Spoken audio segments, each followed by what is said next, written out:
Игенче авылында гомер итүче Хәния Хәбибуллинаны язмыш сынауларга дучар итсә дә, Ходай Тәгалә аңа шул сынауларны җиңә алырлык киң күңелле, олы йөрәкле абыйда бүләк иткән. Наилә апа белән Рәҗәп абыйның көтеп алган төпчекләре давам булып туа. Тумыштан акылга зәгыйфь булган сабыйның алдагы тормышы өчен әти-әнисе һәрвакыт борчылып яши. Тырышам инде кешечә тәрбияләргә, рәнҗетмәскә ничек тә кеше алдында. Әнкәйнең васыятен үтәргә тырышам инде. Тагын киләчәктә ничек булыр, үземнең сәламәтлек пока әйбәт чагында. Моның өчен тырышам инде мин. Язмыш микән Илфак абый 2 тапкыр пар канатсыз кала. Яшьтән кавышкан Ләйсәне дә, олыгайгач кына кушылган Венерасы да аны ташлап бакыйлыкка күчкән. Бүген Илфак абыйның иң якын кешесе бер туган сеңлесе. Шундый матур тормыш алып барасың, мин аңа сокланам.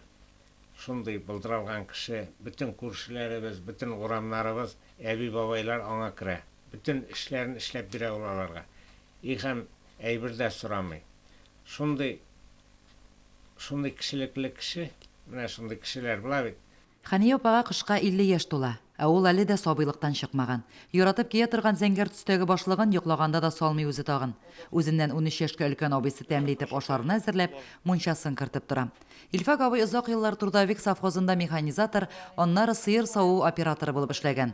Агач идәннәрне ишек төбеннән үк крәштә чиста итеп юып, тәрәзә пәрдәләренә кадәр үзе юып үтекләп белгән Илфак абый хатын-кыз эшендә, ират эшендә бер үзе башкара. Абыйны яратасызмы, Илфак абыйны? Хәния апа абый сыңгыл кочаклап кына утыра, аңа сыенып кешеләрне күзәтә.